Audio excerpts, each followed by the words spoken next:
ഹരേ കൃഷ്ണ. നമുക്കിനി 74-ാമത്തെ ശ്ലോകം നോക്കാം. അസാരഃ ഖലു സംസാരോ ദുഃഖരൂപീ വിമോഹകഃ സുതഃ കസ്യ ധനം കസ്യ സ്നേഹവാൻ ജ്വലതേ നിശം. അസാരഃ ഖലു സംസാരോ.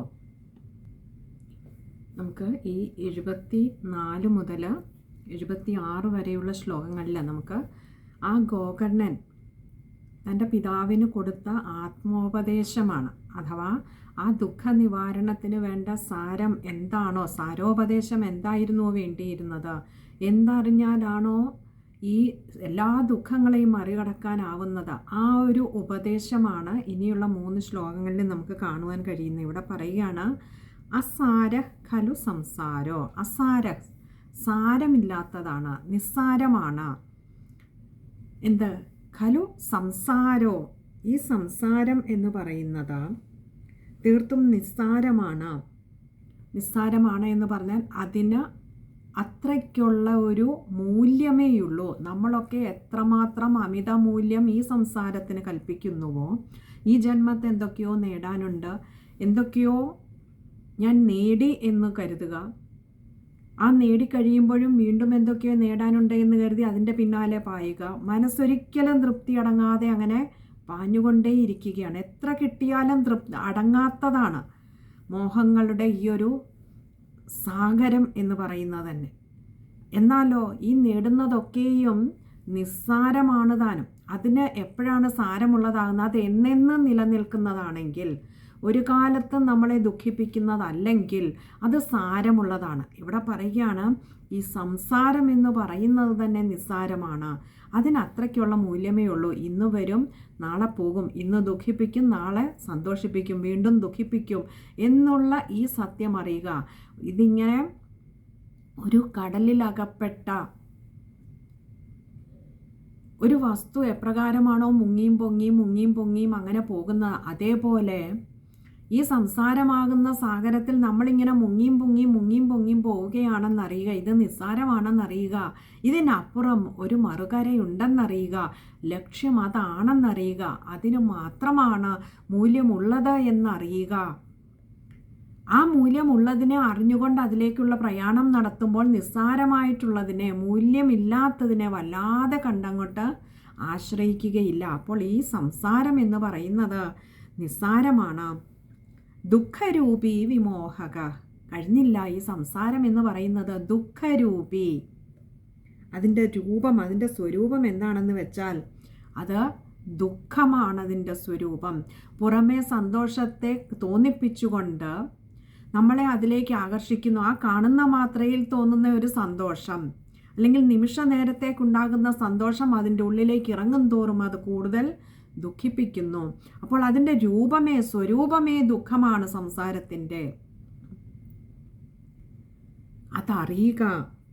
കഴിഞ്ഞില്ല. വിമോഹക. വല്ലാതെ മോഹിപ്പിക്കുന്നതാണ്, മോഹാസ്പദമാണ്. പക്ഷെ ഈ മോഹത്തിനുള്ളിലും ഒളിഞ്ഞിരിക്കുന്നത് ദുഃഖമാണ് എന്നറിയുക, നിസ്സാരമായിട്ടുള്ളവയാണ് എന്നറിയുക. പിന്നെയോ സുതഃ കസ്യ ധനം കസ്യ. സുതഃ പുത്രൻ, കസ്യ ആരുടെ, ധനം കസ്യ ആരുടെ ധനമാണ്, ആരുടെ പുത്രനാണ്. ഇതൊക്കെ ഓരോരോ നാടകത്തിൽ ഒരേ നടന് പല വേഷങ്ങൾ കെട്ടേണ്ടി വരുമ്പോൾ അതിലെ ബന്ധങ്ങൾ വ്യത്യസ്തമാകുന്നത് പോലെ ആ നാടകരംഗത്തിൽ നിന്നും ഇറങ്ങിക്കഴിഞ്ഞാൽ, അല്ലെങ്കിൽ ആ നാടകത്തിൽ നിന്നും ആ വേഷം അഴിച്ചു വെച്ച് നടൻ പുറത്തു വരുന്നത് വരെ ആ ബന്ധങ്ങൾക്ക് മൂല്യമുള്ളൂ. അതിനുശേഷവും അത് ഓർത്ത് കരഞ്ഞുകൊണ്ടിരുന്നാൽ, അല്ലെങ്കിൽ ആ നാടകത്തിലുടനീളം എൻ്റെ പുത്രൻ എന്ന് പറഞ്ഞ് കരഞ്ഞുകൊണ്ടിരിക്കുന്നതിൽ അത് അർത്ഥമില്ലാതെ വ്യർത്ഥമാണ്. അതൊക്കെ ആ നാടകത്തിൻ്റെ ഭാഗമാണ്, അതിൻ്റെ രചനയിലുള്ളതാണ്. അതാത് കഥാപാത്രങ്ങൾ അതാത് റോളിലൂടെ കടന്നുപോയേ മതിയാവൂ എന്നറിയുക. ഇതുപോലെ നമ്മളുമൊക്കെ ഈ ജീവിതത്തിലേക്ക് വന്നിരിക്കുന്നത്, നമ്മുടെ ചുറ്റിനും ഇതുപോലെ കുറേ ബന്ധങ്ങളുണ്ടാവാം, സാഹചര്യങ്ങളുണ്ടാകാം, സമ്പത്തുണ്ടാവാം, ഇല്ലാതെ ഇരിക്കാം. ഓർക്കുക, ഇതൊക്കെ ഈ ഒരു ജന്മത്തിലെ ഈ ഒരു നാടകത്തിൻ്റെ ഒരു ചെറിയ ഭാഗം മാത്രമാണ്. ഇതെപ്പോൾ ഈ നാടകം കഴിയുമെന്ന് അറിയില്ല എന്ന് മാത്രം. ആ നാടകം കഴിയുമ്പോൾ ഈ വേഷം അഴിച്ചു വെച്ച് നമ്മൾ അങ്ങോട്ട് ഇറങ്ങിക്കഴിഞ്ഞാൽ പിന്നീട് അടുത്ത ഒരു വേഷം കെട്ടുമ്പോൾ അവിടെ ഈ ബന്ധങ്ങൾക്കൊന്നും ഒരു മൂല്യവുമില്ല. നമുക്ക് ഈ ബന്ധങ്ങളൊന്നും അന്ന് നമ്മുടെ ബന്ധങ്ങളല്ല.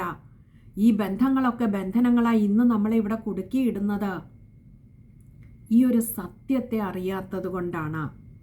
ഒരു നാടകത്തിൽ ഒരു നടൻ രാജാവിൻ്റെ വേഷം ചെയ്യുമ്പോൾ അതിൽ ഒരുപാട് ഭൃത്യന്മാരുണ്ടാവാം, റാണിമാരുണ്ടാവാം, പരിചാരികമാരുണ്ടാവാം, പരിചാരകന്മാരുണ്ടാകാം. പക്ഷെ അവരൊക്കെ ആ ക്ഷണനേരത്തേക്കേ ഉള്ളൂ. ആ നാടകവേദിയിൽ നിന്നും നടൻ ഇറങ്ങിക്കഴിയുമ്പോൾ ഇവരാരും പരിചാരകരുമല്ല, ഭൃത്യരുമല്ല, റാണിയുമല്ല. ഇതേപോലെയാണ്. അവിടെ പിന്നെ രാജ്യമില്ല, ഭരണമില്ല, സമ്പത്തില്ല, ഐശ്വര്യമില്ല, ഒന്നുമില്ല. പിന്നെ അടുത്ത നാടകത്തിൽ ചിലപ്പോൾ ഭിക്ഷക്കാരൻ്റെ റോളിലാവാം അഭിനയിക്കേണ്ടി വരിക. അതും ഭംഗിയായി തന്നെ നടിച്ചേ മതിയാകൂ. കാരണം നമ്മൾ ഏൽപ്പിച്ചിരിക്കുന്ന റോൾ അത് ചെയ്യാനാണെങ്കിൽ അത് ഭംഗിയായി നടിക്കുക. ഇതുപോലെയാണ് ഓരോ ജന്മത്തിലും കുറേ ബന്ധങ്ങളുടെയും ബന്ധനങ്ങളുടെയും സമ്പത്തിൻ്റെയും സമ്പത്തില്ലായ്മയുടെയും സങ്കടങ്ങളുടെയും ദുഃഖങ്ങളുടെയും സന്തോഷത്തിൻ്റെയും ഐശ്വര്യത്തിൻ്റെയും ഒക്കെ നടുവിൽ ഓരോരോ ജന്മങ്ങളിൽ നമ്മളെ കൊണ്ട് ഇടുമ്പോൾ ഓർക്കുക, അത് ക്ഷണനേരത്തേക്കേ ഉള്ളൂ. ആ വേഷം അഴിച്ചു വെച്ചു പോയാലും ശാശ്വതമായിട്ടുള്ളത് ആ വേഷത്തിന് മുമ്പുണ്ടായിരുന്നത് യാതൊരു ചൈതന്യമാണോ ആ ചൈതന്യം തന്നെയാണെന്നറിയുക. ഇതേപോലെ ഓരോരോ ജന്മത്തിൽ നമുക്ക് ബന്ധങ്ങൾ, ഭർത്താവ്, ഭാര്യ, മക്കൾ, അച്ഛൻ, അമ്മ തുടങ്ങി പല ബന്ധങ്ങളുണ്ടാവാം. ചില ജന്മങ്ങളിൽ നമുക്ക് ധാരാളം സമ്പത്തുണ്ടാകാം. എത്ര നേരത്തേക്കാണ് നമ്മുടേതായിട്ടിരിക്കുന്നത്? ആ ഒരു ജന്മത്തിലെ നമ്മുടെ ആ ഒരു റോൾ ഭംഗിയായി പൂർത്തിയാക്കിയ ശേഷം ആ വേഷം അഴിച്ചു വെക്കുന്നത് വരെ മാത്രമേ ഉള്ളൂ. ഒരു നാടകത്തിൽ നമ്മൾ മുമ്പേ പറഞ്ഞതുപോലെ ഒരു രാജാവായി അഭിനയിക്കുന്നിടത്തോളം മാത്രമേ പരിചാരകരും ഭൃത്യരും റാണിയും സമ്പത്തും ഐശ്വര്യവും എല്ലാം ഉള്ളൂ. അത് കഴിഞ്ഞാൽ ഇതൊന്നും നമ്മുടേതല്ല. അപ്പോൾ ഈ ക്ഷണനേരത്തേക്ക് നമ്മളിലേക്ക് വന്നു ചേരുന്ന പുത്ര കളത്ര ബന്ധങ്ങളൊക്കെയും ആ ക്ഷണനേരം കഴിഞ്ഞാൽ ഇതൊന്നും നമ്മുടേതല്ല. അപ്പോൾ ആരുടെ പുത്രൻ, ആരുടെ ധനം? പിന്നെയോ ധനം കസ്യ സ്നേഹവാൻ ജ്വലതേ നിശം, സ്നേഹവാൻ ജ്വലതേ നിശം. സ്നേഹവാൻ എന്നിവിടെ പറഞ്ഞിരിക്കുന്നത് ഈ ഒരു സത്യത്തെ അറിഞ്ഞുകൊണ്ട് ഇതൊക്കെ ക്ഷണനേരത്തേക്കേ ഉള്ളൂ, ശാശ്വതമായിട്ടുള്ളത്. ഇതിനു മുൻപും ഈ നാടകം കഴിഞ്ഞാലും കഴിഞ്ഞില്ലെങ്കിലും നാടകത്തിന് മുൻപും ഉണ്ടായിരുന്ന ആ സ്റ്റേജ് എന്ന് പറയുന്ന ഒരു വേദിയുണ്ട്. അതിൽ എത്ര നാടകങ്ങൾ അഭിനയിച്ചാലും എത്ര നടന്മാർ വന്നു പോയാലും അതങ്ങനെ നിൽക്കും, വന്നാലും വന്നില്ലെങ്കിലും. ഇതേപോലെ നമ്മളൊക്കെ ഈ ഭൂമിയിൽ വന്നാലും വന്നില്ലെങ്കിലും ഏതു വേഷം കെട്ടി ആടിയാലും ആടിയില്ലെങ്കിലും ഈ പ്രപഞ്ചമെന്ന സത്യം നിലകൊള്ളുന്ന ആ പരമാത്മ ചൈതന്യം അത് ഈ പ്രപഞ്ചത്തിനു മുമ്പുമുണ്ട്, അതിന് ശേഷവുമുണ്ട്. നമുക്ക് മുൻപുമുണ്ട്, നമുക്ക് ശേഷവുമുണ്ട്. അപ്പോൾ ആ ഒന്നാണ് സത്യമെന്നറിഞ്ഞുകൊണ്ട് ഈ പുത്രനായും ധനമായും ഒക്കെ നമ്മുടെ മുൻപിൽ വരുന്നതും പോകുന്നതുമൊക്കെ ശാശ്വതമായ ആ ചൈതന്യത്തിൻ്റെ ഭാഗമാണെന്നറിഞ്ഞുകൊണ്ട് വലിയൊരു ദീപസ്തംഭത്തിൽ നിന്നും 1000 മെഴുകുതിരികൾ കൊളുത്തിയാലും ദീപസ്തംഭത്തിലെ ദീപത്തിന് മങ്ങലേൽക്കാത്തതുപോലെ ആ ഒരു പരമാത്മ ചൈതന്യത്തിൽ നിന്നും, ആ ബൃഹത്തായ ഒരു ചൈതന്യത്തിൽ നിന്നും എത്രയോ അണു ചൈതന്യങ്ങൾ ഏതെല്ലാം സൃഷ്ടിരൂപങ്ങളായി വന്നിരിക്കുന്നു. പക്ഷെ ഓർക്കുക, ഈ മെഴുകുതിരി ഏത് നിമിഷവും അണയാവുന്നതാണ്. അണയാത്തത് ആ ബൃഹത്തായ ആ ദീപമാണ്. ആ ദീപസ്തംഭത്തിലെ ദീപം അതണയാത്തതാണ്. അതിൽ നിന്ന് പോന്നതാണ് ഈ ഓരോ മെഴുകുതിരി വെട്ടവുമെന്നറിയുക. ഇതറിഞ്ഞുകൊണ്ട് നമ്മൾ മറ്റുള്ളവരെ കാണാൻ ശ്രമിച്ചാൽ, നമ്മുടെ ചുറ്റിനുമുള്ള ലോകത്തെ കാണാൻ ശ്രമിച്ചാൽ, അത് മാത്രമാണ് ഈ ഭൂമിയിലുള്ളത് എന്നറിയാൻ ശ്രമിച്ചാൽ, അതിൻ്റെ ഒരു ഭാഗം മാത്രമാണ് താനും എന്നറിയാൻ ശ്രമിച്ചാൽ, എൻ്റെ ഉള്ളിലെ ആ ഞാൻ എന്ന ആ ഭാവം, ആ അഹംഭാവം, ഞാൻ എന്ന ആ തത്വത്തെ അല്ലെങ്കിൽ ആ ഒരു ചിന്തയിൽ അധിഷ്ഠിതമായി എനിക്ക് ചുറ്റിനുമുള്ള ലോക വിഷയങ്ങളൊക്കെയും അവിടെ മഞ്ഞുപോലെ ഉരുകിയില്ലാതെയാകും. കാരണം അവിടെ ജ്വലിച്ചു നിൽക്കുന്ന സൂര്യൻ, ആ പരമമായ സത്യം, ആ ജീവാത്മാവ്, ആ പരമാത്മ ചൈതന്യം, അതിന് മങ്ങലേൽക്കുന്നില്ല. അതെന്നും നിലകൊള്ളുന്നതാണ്. അപ്പോൾ ഈ സത്യം അറിഞ്ഞുകൊണ്ട് ജ്വലതേനിശം എന്ന് പറഞ്ഞാൽ ജ്വലതേ അനിശം എന്നാൽ എപ്പോഴും ഇതറിഞ്ഞുകൊണ്ട് പരിതപിക്കുക. കാരണം ഈ സത്യത്തെ അറിയാതെയാണ് ഈ ലോകം പരിതപിക്കുന്നതെങ്കിൽ ആ ലോകത്തിൻ്റെ അജ്ഞതയോർത്ത് പരിതപിക്കുക ഈ സത്യം അറിയുന്നവര്. ഇവിടെ ജ്ഞാനികളുടെ ഒരു ലക്ഷണമാണ് ലോകത്തിൻ്റെ അറിവില്ലായ്മയെ കണ്ട് കഷ്ടം, ലോകം ഇങ്ങനെയായി പോകുന്നുവല്ലോ എന്ന് പരിതപിക്കുന്നത്. അജ്ഞാനികളാകട്ടെ സ്വയവും പരിതപിക്കും, മറ്റുള്ളവർക്ക് ദുഃഖം കൊടുത്തുകൊണ്ടുമിരിക്കും. സ്വയം ദുഃഖിച്ചുകൊണ്ടിരിക്കും, മറ്റുള്ളവർക്ക് ദുഃഖം കൊടുത്തുകൊണ്ടുമിരിക്കും. തൻ്റെ ചുറ്റിനുമുള്ള സർവ്വലോക വിഷയങ്ങളും തൻ്റേതെന്ന് കരുതി തന്നിലേക്കെടുത്തുകൊണ്ട് അതിൽ നിന്നും സ്വയം ദുഃഖത്തെ ഏറ്റുവാങ്ങും. അതിൻ്റെ പരിണത ഫലം പോലെ തൻ്റെ ചുറ്റിനുമുള്ളവരിലേക്കും ആ ദുഃഖത്തെ വ്യാപരിപ്പിക്കും. ജ്ഞാനികൾക്ക് സ്വയം ദുഃഖിക്കുന്നില്ല, മറിച്ച് ഈ അജ്ഞാനത്തിൽ നിന്നും കരകയറാത്ത ലോകത്തെ കാണുമ്പോൾ അവർ പരിതപിക്കാറുണ്ട്. ഈ ലോകത്ത് എന്നാണ് ജ്ഞാനത്തിൻ്റെ വെളിച്ചം വീശുന്നത് എന്നോർത്ത്. എത്ര വലിയൊരു കാര്യമാണ് ചെറിയ 2 വരികളിലായിട്ട് ഒരു ശ്ലോകത്തിലായിക്കൊണ്ട് ആ ഗോകർണൻ നോക്കൂ, എത്ര വലിയ ജ്ഞാനിയാണെന്ന് ആലോചിക്കുക, തൻ്റെ പിതാവിന് പറഞ്ഞു കൊടുത്തത്. നമുക്ക് ആ ശ്ലോകം ഒന്നുകൂടി നോക്കാം. അസാരഃ ഖലു സംസാരോ ദുഃഖരൂപീ വിമോഹകഃ സുതഃ കസ്യം ധനം കസ്യ സ്നേഹവാൻ ജ്വലതേ നിശം. ഇവിടെ ശ്ലോകം വായിക്കുമ്പോൾ ശ്രദ്ധിക്കേണ്ട കാര്യങ്ങൾ: അസാരഃ വിമോഹകഃ സുതഃ. ഇവിടെ 3 വിസർഗമുണ്ട്, പകുതി ഹകാരത്തിൽ വായിക്കുക. പിന്നെ ജ്വലതേനിശം ഏകാരം നീട്ടിയെടുക്കുക, അവിടെ ഒരു വിശ്ലേഷണമുണ്ട്. ഇനി അടുത്തത് 75-ാമത്തെ ശ്ലോകമാണ്. ന ചേന്ദ്രസ്യ സുഖം കിഞ്ചിത് ന സുഖം ചക്രവർത്തിനഃ സുഖമസ്തി വിരക്തസ്യ മുനേരേകാന്തജീവിനഃ. ഇവിടെ ദുഃഖത്തെക്കുറിച്ചൊക്കെ പറഞ്ഞു കൊടുത്തു. ആദ്യത്തെ ഒരു ശ്ലോകത്തിൽ ഒരല്പം ഒന്ന് ചുരുക്കി, എന്നാൽ അതിൻ്റെ സത്തൊട്ട് നഷ്ടപ്പെടാതെ അതിൻ്റെ ആ എസൻസ് അങ്ങനെ കാച്ചി കുറുക്കി എടുത്തിരിക്കുകയാണ്. അങ്ങനെ പറഞ്ഞു കൊടുത്തു. അപ്പോൾ ദുഃഖത്തിന് കാരണം എന്താണോ, ഈ ഒരു അറിവില്ലായ്മയിൽ നിന്നും പുറത്ത് കടക്കുവാൻ വേണ്ടത് ആദ്യമേ അങ്ങോട്ട് പറഞ്ഞു കൊടുത്തു. എന്നിട്ട് പറയുകയാണ് ന ചേന്ദ്രസ്യ സുഖം കിഞ്ചിത് ന സുഖം ചക്രവർത്തിന ന ചേന്ദ്രസ്യ ന ച ഇന്ദ്രസ്യ. ഇന്ദ്രനും ന സുഖം കിട്ടുന്നില്ല. അല്ലെങ്കിൽ എവിടെയാണ് സുഖം ഇന്ദ്രന്? ദേവേന്ദ്രന് പോലും എപ്പോഴും എന്താ, തൻ്റെ രാജ്യത്തെ ആരെങ്കിലും ആക്രമിക്കുമോ, തനിക്ക് തൻ്റെ രാജ്യവും പദവിയും നഷ്ടപ്പെടുമോ എന്നുള്ള ചിന്തയിൽ വ്യാകുലപ്പെട്ടിരിക്കുകയാണ്. അല്ലെങ്കിൽ മറ്റൊരു തരത്തിൽ ഇനി ആക്രമിച്ച് കീഴടക്കുകയല്ലെങ്കിൽ പോലും തൻ്റെ തപോബലം കൊണ്ട് ആരെങ്കിലും തൻ്റെ ആ ഒരു രാജ്യം, ആ ഒരു സ്വർഗം പിടിച്ചെടുക്കുവാൻ വരുമോ എന്നുള്ള ഭയം. നമുക്കറിയാം, നരനാരായണ ഋഷിമാരുടെ തപസ് മുടക്കുവാൻ പോലും ദേവേന്ദ്രൻ പുറപ്പെടുന്നത് അത് ഭയന്നിട്ടാണ്. അപ്പോൾ അങ്ങനെ ആ ഒരു വ്യാകുലത സദാ ദേവേന്ദ്രനെ വേട്ടയാടിക്കൊണ്ടിരിക്കുകയാണ്.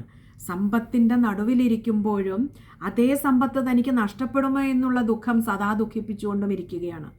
അപ്പോൾ സമ്പത്ത് സുഖം തരുമോ എന്ന് ചോദിച്ചാൽ ഇല്ല എന്ന് തന്നെ പറയേണ്ടി വരും. ഐശ്വര്യങ്ങളുടെയും സർവസുഖഭോഗങ്ങളുടെയും നടുവിലിരുന്നപ്പോഴും ഇന്ദ്രനും ദേവേന്ദ്രനും ദുഃഖം വിട്ടുമാറിയില്ല. കിഞ്ചിത് ന സുഖം ചക്രവർത്തിന, കിഞ്ചിത് അല്പം പോലും സുഖമില്ല. ന സുഖം ചക്രവർത്തിന, ഇവിടെ കിഞ്ചിന്ന എന്ന ന കൂട്ടക്ഷരമായിട്ട് ചില ഗ്രന്ഥങ്ങളിൽ കാണാം, ചില ഗ്രന്ഥങ്ങളിൽ കിഞ്ചിത് ന ഇങ്ങനെ രണ്ടായിട്ട് കൊടുത്തിട്ടുണ്ടാവും. ചില ഇതിൽ ആ പദച്ഛേദം അങ്ങനെ നടത്തി തന്നെയാവും കൊടുത്തിരിക്കുന്നത്. അപ്പോൾ പറയാം കിഞ്ചിത് ന സുഖം ചക്രവർത്തിന. ചക്രവർത്തി ആയിരുന്നാലും ദേവേന്ദ്രനായാലും ചക്രവർത്തി ആയാലും ഈ സുഖം അല്പം പോലും അവർക്ക് അനുഭവിക്കുവാൻ കഴിയുന്നില്ല. കാരണം സാമ്രാജ്യത്വത്തിൻ്റെ അധിപതിയായിരിക്കുമ്പോൾ തൻ്റെ സാമ്രാജ്യം തനിക്ക് നഷ്ടപ്പെടുമോ എന്നുള്ള ഭയം, സുഖഭോഗങ്ങളുടെ നിർവൃതിയിലിരിക്കുമ്പോൾ പോലും, അതിലങ്ങനെ മുങ്ങിക്കുളിച്ചിരിക്കുമ്പോഴും ദുഃഖത്തിൻ്റെ ഒരു കനൽക്കരി ഉള്ളിൽ എരിഞ്ഞുകൊണ്ടാണ് ഇരിക്കുന്നത്. അപ്പോൾ ചക്രവർത്തിക്ക് എവിടെയാണ് സുഖം? ചക്രവർത്തിക്കുമില്ല സുഖം, ദേവേന്ദ്രനുമില്ല സുഖം. പിന്നെയോ സുഖമസ്തി വിരക്തസ്യ മുനേരേകാന്തജീവിനഃ. സുഖമസ്തി, സുഖമിരിക്കുന്നു എവിടെ? വിരക്തസ്യ, വിരക്തിയെ പ്രാപിച്ചുകൊണ്ട്, മുനേരേകാന്തജീവിനഃ, മുനേഹേ ഏകാന്തജീവിനഃ, ഇങ്ങനെ രണ്ട് വാക്കുകൾ ചേരുന്നതാണ് മുനേരേകാന്തജീവിനഃ. മുനേ എന്ന് പറഞ്ഞാൽ മുനിമാരെങ്ങനെയുള്ള? ഏകാന്തജീവിനഃ, ഒറ്റയ്ക്ക് അല്ലെങ്കിൽ ഏകാന്തത്തിൽ വസിക്കുന്ന മുനിമാർക്ക് മാത്രമാണ് ഈ സംസാരത്തിൽ സുഖം എന്നൊന്നുള്ളത്. അവർ ആ വിരക്തിയെ പ്രാപിച്ചിരിക്കുന്നത് കൊണ്ട് തന്നെ, അവരാ സത്യത്തെ അറിഞ്ഞിരിക്കുന്നത് കൊണ്ട് തന്നെ, ദുഃഖസ്വരൂപമായിട്ടുള്ള മോഹിപ്പിക്കുന്നതായിട്ടുള്ള ഈ സംസാരത്തിലെ ഒരു ലോകവിഷയത്തോടും അറ്റാച്ച്മെൻ്റ് ഇല്ലാത്തത് കൊണ്ട് തന്നെ ഏകാന്തത്തിൽ വസിക്കുന്ന മുനിമാർ മാത്രമാണ് സദാ സുഖം അനുഭവിച്ചു കൊണ്ടിരിക്കുന്ന. അവർ തങ്ങളുടെ ചുറ്റിനും കാണുന്നതൊക്കെയും ആ പരമമായ ചൈതന്യത്തെ മാത്രമാണ്. ഭഗവത് സ്വരൂപമായിട്ടാണ് തൻ്റെ ചുറ്റിനുമുള്ള എല്ലാത്തിനെയും കാണുന്നത്. അവിടെ തൻ്റെ ധനം, തൻ്റെ പുത്രൻ, തൻ്റെ ഭാര്യ, തൻ്റെ ബന്ധുമിത്രാദികൾ, തൻ്റെ ഭർത്താവ്, ഈ വേർകൃത്യം അവർക്കില്ല. ഏതു വേഷം ധരിച്ചാലും, പുത്രനായിക്കോട്ടെ, മാതാപിതാക്കന്മാരായിക്കോട്ടെ, സ്വന്തം ഭാര്യയായാലും ഭർത്താവായാലും ബന്ധുമിത്രാദികളായാലും എല്ലാം ഈശ്വര സ്വരൂപം മാത്രമാണ് അവർക്ക്. അതുകൊണ്ട് തന്നെ ആ ഒരു ഭേദഭാവം, ആ ഒരു ഭേദമില്ലാത്തതുകൊണ്ട്, തങ്ങളുടെ കാഴ്ചപ്പാടിൽ ഭേദമില്ലാത്തത് കൊണ്ട് തന്നെ എല്ലാത്തിലും കാണുന്നത് ആനന്ദസ്വരൂപിയായിരിക്കുന്ന ഭഗവാനെ ആയതുകൊണ്ട് അവർ സദാ സുഖത്തെ, ആ ആനന്ദത്തെ അനുഭവിച്ചു കൊണ്ടിരിക്കുന്നു. അവരെപ്പോഴും ഏകാന്തവാസികളായിരിക്കും. ഇവിടെ ഏകാന്തവാസികൾ എന്ന് പറയുമ്പോൾ ഒറ്റയ്ക്ക് താമസിക്കുന്ന മുനിമാരുടെ കാര്യമായിട്ടും എടുക്കാം. ഇനിയും ആൾക്കൂട്ടത്തിന് നടുവിൽ പ്രാരബ്ധം കൊണ്ട് എത്തിച്ചേർന്നിട്ടാണെങ്കിൽ പോലും തൻ്റെ ഉള്ളിൽ ഏകാന്തവാസം നയിക്കുന്ന ജ്ഞാനികളുടെ കാര്യത്തിലും അവരും എപ്പോഴും സുഖം അനുഭവിക്കുന്നുവെന്ന് കാണാം. അതിന് ഉത്തമ ഉദാഹരണമാണ് ജനക മഹാരാജാവ്. നോക്കൂ, അത്രയും ഐശ്വര്യത്തിൻ്റെയും സമ്പത്തിൻ്റെയും സാമ്രാജ്യത്തിൻ്റെയും നടുവിലിരിക്കുമ്പോഴും, അത്യുന്നത പദവിയിലിരിക്കുമ്പോഴും സാക്ഷാൽ ശ്രീശുക മഹർഷിക്കു പോലും ഗുരുവായി ഭവിച്ച ജനക മഹാരാജാവ് ഇതിന് ഉത്തമ ഉദാഹരണമാണ്. എല്ലാ സുഖഭോഗങ്ങളുടെയും നടുവിലാണ് ഇരിക്കുന്നത്. പക്ഷേ ഈ സുഖഭോഗങ്ങളുടെ നടുവിലിരിക്കുമ്പോഴും ഉള്ളുകൊണ്ട് ഇതിനോടെല്ലാം വിരക്തിയാണ് ഉള്ളത്. ആ വിരക്തി, ആ വൈരാഗ്യം പ്രാപിച്ചിട്ടുള്ളത് കൊണ്ട് തന്നെ ഇതൊന്നും ഉണ്ടെങ്കിലും ഇല്ലെങ്കിലും ജനക മഹാരാജാവിന് ഒരുപോലെയാണ്. അപ്പോൾ പ്രാരബ്ധം കൊണ്ട് അങ്ങനെ രാജാവായി ഇരിക്കേണ്ടി വന്നു എന്നിരുന്നാലും, അപ്പോൾ പ്രാരബ്ധങ്ങൾ ആൾക്കൂട്ടത്തിന് നടുവിൽ കൊണ്ടിരുത്തിയാലും ജ്ഞാനികൾക്ക്, യോഗികൾക്ക് ഉള്ളുകൊണ്ട് ഏകാന്തവാസമായതുകൊണ്ട് തന്നെ അവർ മാത്രമാണ് ഈ ഒരു സുഖത്തെ, ആനന്ദത്തെ അനുഭവിക്കുന്നത്. അപ്പോൾ ഈ സുഖത്തിനും ആനന്ദത്തിനുമൊക്കെ പ്രതിബന്ധമായി നിൽക്കുന്നത് ആൾക്കൂട്ടമല്ല, സമ്പത്തുള്ളതോ ഇല്ലാത്തതോ അല്ല, ചക്രവർത്തി പദം പോലും ബന്ധങ്ങളോ ബന്ധുമിത്രാദികളുടെ ബലമോ ആൾബലമോ സമ്പത്തോ പദവിയോ ഇതൊന്നും ഉള്ളതോ ഇല്ലാത്തതോ അല്ല സുഖത്തിനും ദുഃഖത്തിനും കാരണമായി ഭവിക്കുന്നത് നമ്മുടെ ഉള്ളിലെ അജ്ഞാനമാണ്. ശരിയായ സത്യത്തെ മനസ്സിലാക്കി കഴിഞ്ഞാൽ ഈ ലോക വിഷയങ്ങൾക്കൊന്നിനും നമ്മളെ ദുഃഖിപ്പിക്കുവാനാവില്ല. അതാണ് ജനക മഹാരാജാവ് നമുക്ക് കാണിച്ചു തന്നത്. ഇവിടെ ഈ പറഞ്ഞ ഏകാന്തവാസികളായിട്ടുള്ള മുനിമാർക്ക് എന്ന് പറയുമ്പോൾ ജ്ഞാനികളായിട്ടുള്ള യോഗികളായിട്ടുള്ള എല്ലാവരും തന്നെയും ഈ ഒരു സുഖത്തെ സന്തോഷത്തെ അനുഭവിച്ചു കൊണ്ടിരിക്കുന്നു. നമുക്ക് ആ ശ്ലോകം ഒന്നുകൂടി നോക്കാം. ന ചേന്ദ്രസ്യ സുഖം കിഞ്ചിത് ന സുഖം ചക്രവർത്തിനഃ സുഖമസ്തി വിരക്തസ്യ മുനേരേകാന്തജീവിനഃ. ഇവിടെ ശ്ലോകം വായിക്കുമ്പോൾ ശ്രദ്ധിക്കേണ്ട കാര്യം ചക്രവർത്തിനഃ മുനേരേകാന്തജീവിനഃ. ഇവിടെ രണ്ടിടത്തും വിസർഗമുണ്ട്. പകുതി ഹകാരത്തിൽ വായിക്കുക. ഇനിയും അടുത്ത ഒരു ശ്ലോകം കൂടി പറയുന്നു. മുഞ്ചാജ്ഞാനം പ്രജാരൂപം മോഹതോ നരകേ ഗതി നിപതിഷ്യതി ദേഹോയം സർവം ത്യക്ത്വാ വനം രജ. മുഞ്ചാജ്ഞാനം. ഇനിയും ഇത്രയും ഈ രണ്ട് ശ്ലോകങ്ങളിലായിട്ട് പറയാവുന്നതെല്ലാം പറഞ്ഞു കൊടുത്തു കഴിഞ്ഞിരിക്കുന്നു.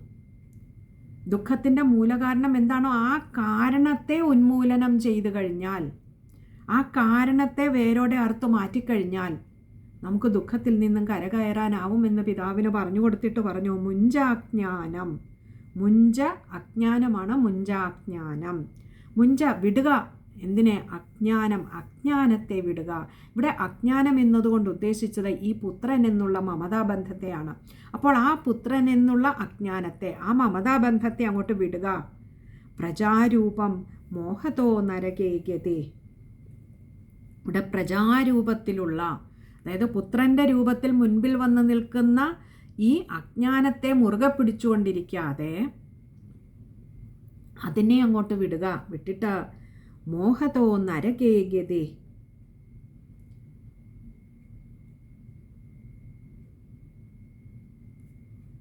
യാതൊന്ന് നിമിത്തമായിട്ടാണോ അല്ലെങ്കിൽ യാതൊന്നിൻ്റെ പേരിലാണോ നമുക്കൊക്കെ ഈ ഒരു മോഹമുണ്ടാവുന്നത്? ഈ ബന്ധങ്ങൾ, ഈ അറ്റാച്ച്മെൻ്റാണ്. അത് വ്യക്തികളോട് മാത്രമല്ല, വസ്തുക്കളോടായാലും പദവികളോടായാലും ധനത്തിനോടായാലും സമ്പത്തിനോടായാലും ഒക്കെ തോന്നുന്ന ഈ ഒരു മോഹം, ഈ ഒരു അറ്റാച്ച്മെൻറ്റ് നമ്മളെ എവിടെ കൊണ്ടെത്തിക്കും? നരകേ ഗതി. നരകത്തിലാണ് നമ്മളെ കൊണ്ടെത്തിക്കുന്നത്. ഇവിടെ നരകം എന്ന് പറയുമ്പോൾ അത് മറ്റെവിടെ ഉള്ളത് എന്ന് ധരിക്കണ്ട. ഈ ജന്മത്തിൽ ഇവിടെ തന്നെ അത് നമ്മളെ ദുഃഖിപ്പിച്ചുകൊണ്ടേയിരിക്കും. ഇവിടെ ഈ ആത്മദേവൻ എന്ന ബ്രാഹ്മണന് ദുഃഖമുണ്ടാവാനുള്ള കാരണവും പ്രജാരൂപത്തിൽ മുൻപിൽ വന്ന് നിന്നിരുന്ന, പുത്രരൂപത്തിൽ മുൻപിൽ വന്നിരുന്ന ഈ അജ്ഞാനം തന്നെയാണ്. അതിനോടുള്ള അറ്റാച്ച്മെൻറ്റ് തന്നെയാണ്. ഇവിടെ തന്നെയാണ് ആ ദുഃഖത്തെയും അതുകൊണ്ട് അനുഭവിക്കേണ്ടി വന്നത്. നിപതിഷ്യതി ദേഹോയം സർവം ത്യക്ത്വാ വനം രജ. നിപതിഷ്യതി, വീണുപോകും, വന്ന് പതിച്ചു പോകുന്നു. ദേഹോയം, ദേഹം അയം, ഈ ദേഹം വന്ന് പതിച്ചു പോകുന്നു. ഈ ഒരു അജ്ഞാന സാഗരത്തിൽ, ഈ ഒരു അറ്റാച്ച്മെൻറ്റിൽ, ഈ ഒരു പ്രാരബ്ധ വലയത്തിൽ വന്ന് പതിച്ചു പോകുന്നു. അതുകൊണ്ട് സർവം ത്യക്ത്വാ വനം രജ. അതുകൊണ്ട് അല്ലയോ പിതാവേ, അവിടുന്ന് സർവം ത്യക്ത്വാ, എല്ലാം ഉപേക്ഷിച്ച് വനം രജ, അങ്ങ് വനത്തിലേക്ക് പോയിക്കൊള്ളുക. ഇവിടെ വനത്തിലേക്ക് പോയിക്കൊള്ളുവാൻ പറഞ്ഞത് ആ ഒരു ഏകാന്തവാസം ലഭിക്കുന്നതിന് വേണ്ടിയിട്ടാണ്. കാരണം ഇവിടെ ഈ ഒരു പ്രജാമധ്യത്തിൽ നിൽക്കുമ്പോൾ, ഈ ഒരു ലോകമധ്യത്തിൽ നിൽക്കുമ്പോൾ ഇവിടെ ഈ ബന്ധങ്ങളൊക്കെ വല്ലാതെ ഈ ആത്മദേവൻ എന്ന പിതാവിനെ അലട്ടുന്നു എന്ന് മനസ്സിലായതുകൊണ്ടാണ് ആ ഏകാന്തവാസത്തിലേക്ക് പോകേണ്ടിയിരിക്കുന്ന മനസ്സിനെ അതിലേക്ക് ഉറപ്പിച്ച് നിർത്തേണ്ടിയിരിക്കുന്നു. ഇപ്പോൾ പൂർണ്ണമായും ആ ഡിറ്റാച്ച്മെൻറ്റ് അത്ര എളുപ്പമല്ല. ഇത്ര നാളും ആ ഒരു ഒട്ടലോടുകൂടി നിന്നിരുന്ന, അറ്റാച്ച്മെൻറ്റോടുകൂടി നിന്നിരുന്ന ആ പുത്രനെ അത്ര പെട്ടെന്ന് പുത്രഭാവത്തിൽ നിന്ന് ഒഴിവാക്കുക എളുപ്പമല്ല എന്ന് മനസ്സിലായപ്പോൾ, പ്രത്യേകിച്ചും എപ്പോഴും ഇനി കൺമുൻപിൽ തന്നെ കണ്ടുകൊണ്ടിരിക്കുമ്പോൾ അതിൽ നിന്നും പെട്ടെന്നൊരു ഡിറ്റാച്ച്മെൻറ്റ് എളുപ്പമല്ല എന്ന് അറിയാവുന്നത് കൊണ്ടാണ് അങ്ങ് ഇതെല്ലാം ഉപേക്ഷിച്ച് വനത്തിലേക്ക് പോയിക്കൊള്ളുക എന്ന് പറഞ്ഞത്.